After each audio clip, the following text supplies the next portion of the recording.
welcome to another art club lesson. Today we're going to be painting a landscape picture, and this is a photograph that I have taken of the beautiful countryside around where I live. I love taking photos of all the amazing scenery and I find it really inspiring. So it always gives you something to paint because it's always changing. So this is the picture we're going to be painting today. So you can see what I really like about this picture is there's lots of different distances in it. So you've got the really close grass, which is in the foreground, so that's the name for the things that are closest to you, and then you've got some fields in the middle ground, and then in the real far distance you can see some more fields and hedges and things like that, and then there's a beautiful blue sky with some clouds. So our main colours today are going to be blue and green, and we're going to be using watercolours. You're going to need a small brush and a big brush, but I'll tell you more about that in a minute. Okay, so paint palette. Right, I need to have a think about where my different scenes are going to go. So at some point I'm going to need a sky, then I'm going to need some fields, and then I'm going to need what's up close. So up here we're going to be having lots of beautiful blue colours and some white patches for the clouds. Then around this part here is going to be where the fields are and the things that are in the distance. And down low right here at the bottom, that's where we're going to be having the grass, which is up close. So I'm going to use a pencil quickly to just draw a little dot in those places so that I can remember as I go along what I need to put where.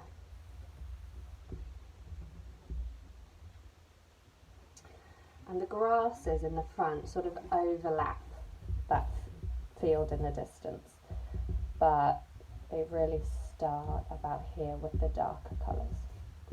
Okay, now I'm not going to do too much drawing today. I'm just going to get straight on with the paints.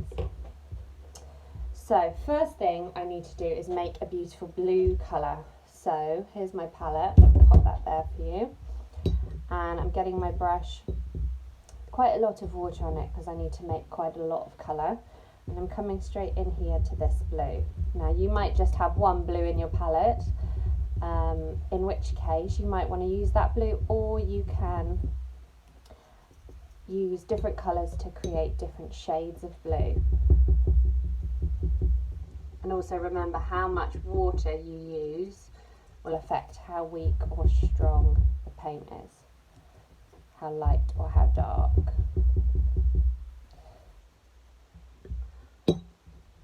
If you add in a tiny bit of brown, you get more of a grey blue, which can be quite nice. Now I'm looking at my picture here. At the top of the sky it's quite a rich blue, and then it fades to a really pale blue, almost white really, where the clouds are. So I've got my colour here. Palette out the way. And I've got a piece of paper here which is just for testing out the colours on, to check, rather than putting it straight onto the page to see what it's like. I can just, on this bit of scrap paper, see what the colour's showing up like and check I like it. And I'm happy with that. So start from the top of the page, and I can see that there are some clouds in here. The way I'm going to be creating my clouds today is by leaving some gaps.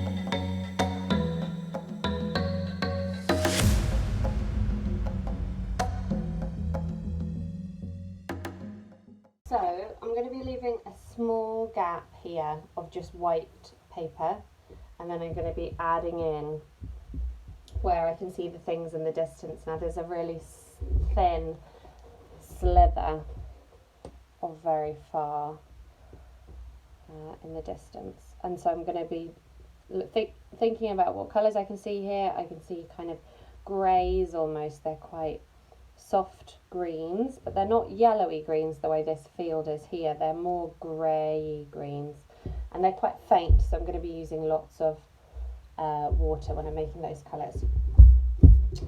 So coming back to my palette, and I've got another one of these little mixing pots. These are actually just old watercolour cases. So I'm going in for my green here. My greens are quite bright greens. So I know for doing this I'm going to be adding quite a bit of brown in here just to make it a more dull green, a bit like what I'm wearing today actually. Okay, and it's nice and watery, so I know it's going to be pale. That's good. Okay, so I'm going to be adding in this line in the distance. And I'm just using the tip of my brush. I don't want this to be very, very thick. Now you can see I'm just using one colour to do this, and although when I look closely I can see different features, I can see lines of fields and hedgerows and some buildings and things, but I'm not going to add those in at this point. I'm going to add those in once this has dried. And I can see that this landscape comes up in a bit of a hill on one side. I'm just going to add that in gently. Now I'm going to let that dry. This is a good point for you to catch up with where I'm at, and I'm just going to give that a few seconds to dry before I add in a yellowy green in front of it for that other field. Okay, so that is all dry now. I'm happy to add in the field that is in front of it, and you can see here where this has ended isn't in a straight line, and that's really good because when I look at my picture the edge of the field isn't in a straight line either. So coming down to my little pot, and I'm going to be doing the yellowy green first. So I'm just adding in some yellow into my green colour, and I'm going to be using little short strokes to create this texture that I'm after. So you can see I'm just using the hairs at the end of the brush, very small little movements.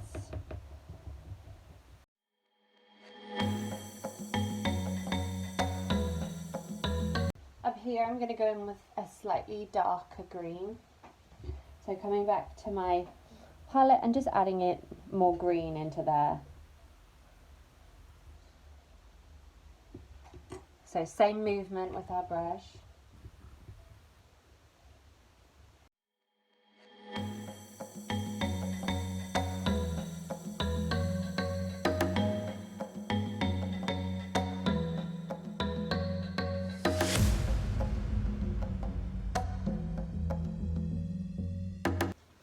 As things get closer and closer and closer, you can see more detail and more definition in the shapes. That's why these ones in the distance are just one smooth line. Even though that's made up of grass, you can't see the blades of grass in that because they're too far away. The ones in the middle ground, you can see a little bit more definition in. You can see the blades of grass, and what we're going to do next is really define. So coming back to my picture here, although this in places is so dark it looks almost black, we're actually going to be starting off using a really dark green. And as I showed you before, we're going to be needing our range of brushes. A little brush, some fan brushes. Remember, if you don't have fan brushes, you can just use a normal brush and squash the fibres out, the hairs out like this. Okay. And our paints. So just to make the colour, I'm going to use a normal brush. So get some water in here.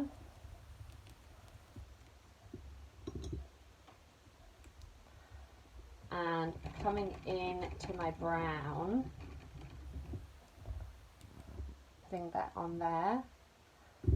Clean my brush, dry my brush to get the water off. Coming into my green. Now you can see starting to get a really dark colour.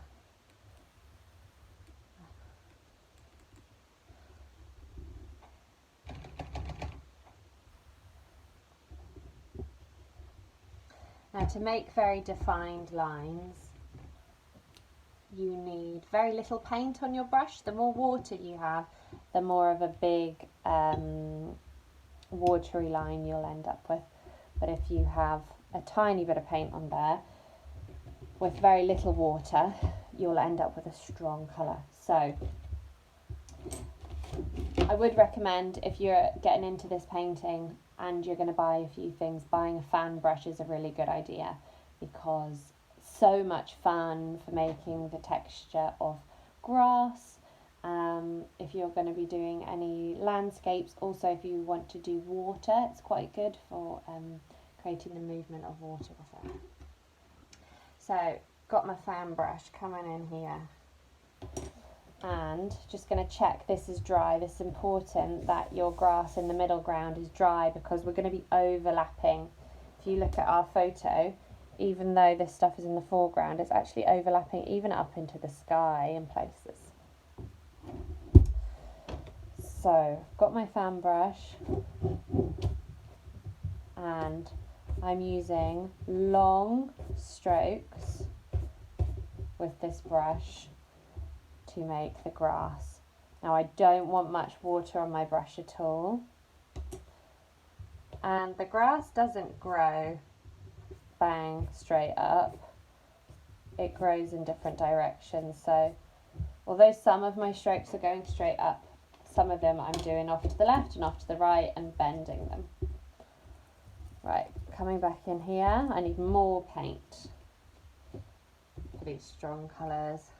Green and brown, not much water. Okay.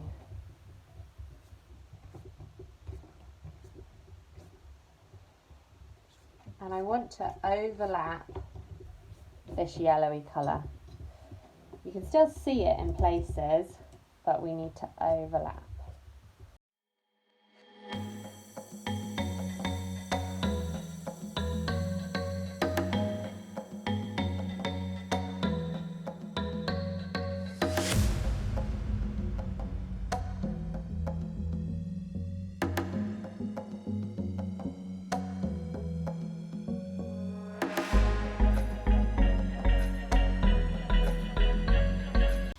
If you've got your fan brush, I want to show you how we would do this.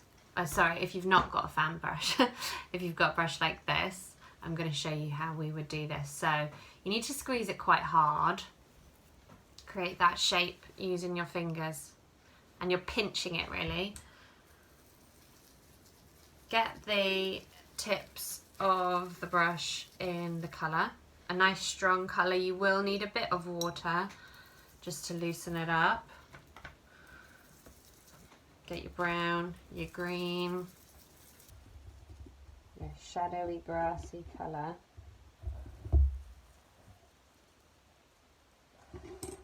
And you're going to get messy fingers, but whatever, it doesn't matter. Squash the shape and then pull it over the page, and you will see you get the shape of the bristles on the end, and they help to make the blades of grass. So that's the technique you'll be using.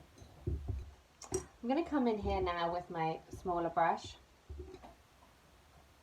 back into my colour, nice strong colours, and I'm going to be adding in bits of definition on some of these plants. So you can see here we've got all different seed heads, and some leaves and things like that from all the different types of plants. So I'm going to be using my small thin brush to create those different things.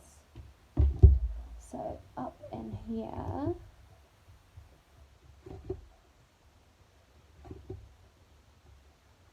I'm just using tiny little strokes to make some feathery grass. And this will help just to bring it to life a little bit.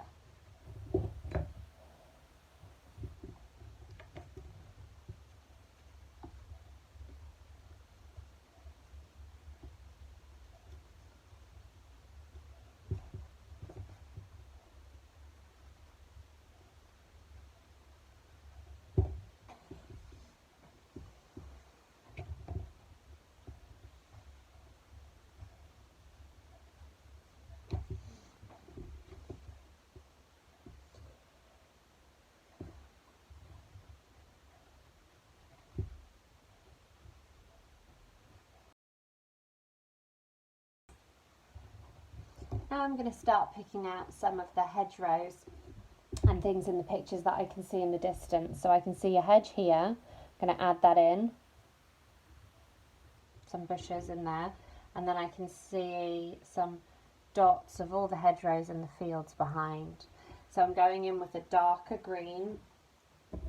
And to create these, I'm going to be using my brush like this. So I'm going to be dabbing it across the paper, and as I'm doing this, this will create shadows and depth into those bushes and hedges.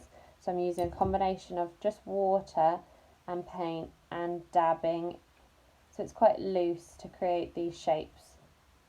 Okay.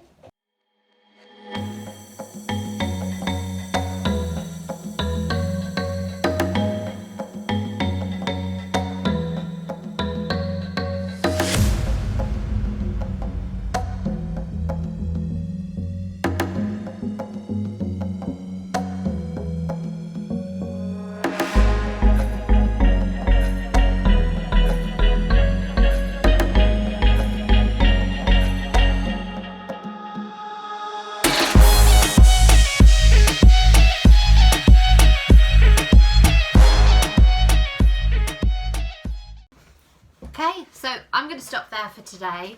I'm quite happy with that. I can see I've got some definition from the different plants in there, and I've got my clouds and the sky.